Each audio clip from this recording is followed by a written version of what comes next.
Every product has a creation story, a legend, so to speak. You're looking at a video for a product set to debut in November. It is the next generation in hoverboards. It's called the Move. Mark Cuban started the company. He's an IU grad, of course, but the product's Indiana connections go even deeper. Yeah, so Cuban decided to hire 2 people to make this new hoverboard. One of those 2 people is a 2011 graduate of Zionsville Community High School. His name is E.J. Williams. After Zionsville, he majored in engineering at Purdue. But as I found out, it was the projects E.J. started working on in high school that made him uniquely qualified to build the next big thing. It's not often you go behind the board on a prototype 4 months before its release, but E.J. Williams is showing us wires, circuits, and all. I designed this guy, which is kind of like the sensors, the microcontroller.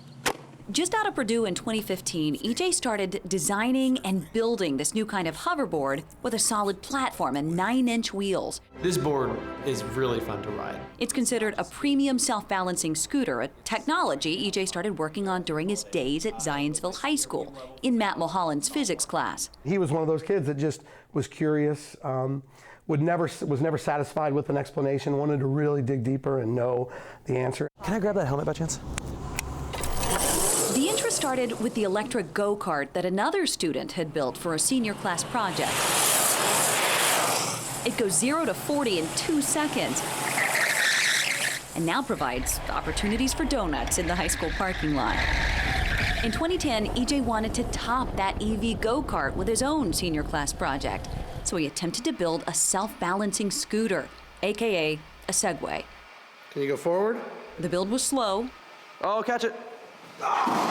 But after countless crashes, EJ finally finished it.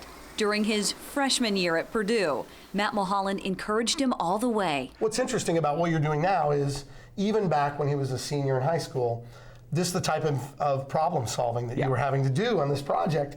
You can see he's using now, 7, 8 years later, developing the project you are now. I imagine you've been thrown by the by the hoverboard a few times. I literally had a leash on it and a rope hanging from the ceiling when I was developing the hoverboard. Oh yeah.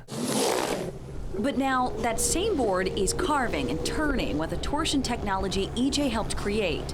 All traditional hoverboards have a swivel in the middle. They kind of come to an hourglass shape.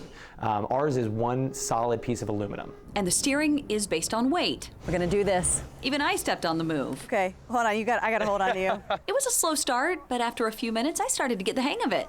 So it really is really responsive. That surprises me. I kind of thought that I was gonna have to manhandle it a little bit, to be honest with you, but this is way more responsive.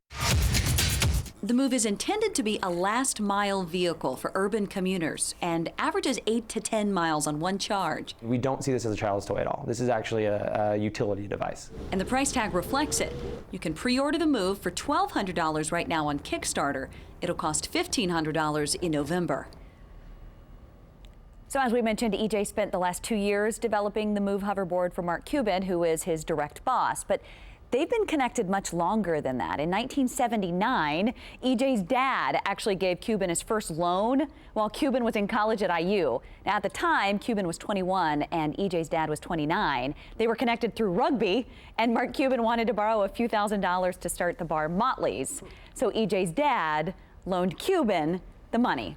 And now Cuban's the boss. They call it full circle, right? Yeah, it is full circle. Or 2 circles attached at the end of a board that'll make them all. Yeah, with a nice flat deck. Mint. There you go. 6:51 right now. I couldn't tell they were moving so fast with their treads on those tires, but they need them today in the rain outside. It's fascinating, it really is, Sir Scott. We were talking during the story there. If I was on it 2 seconds, I'd be down on the ground. We'd be off in 2 seconds. I'd be down and be destroyed and everything else there too. So, yeah, if they're taking one out today, you're going to need the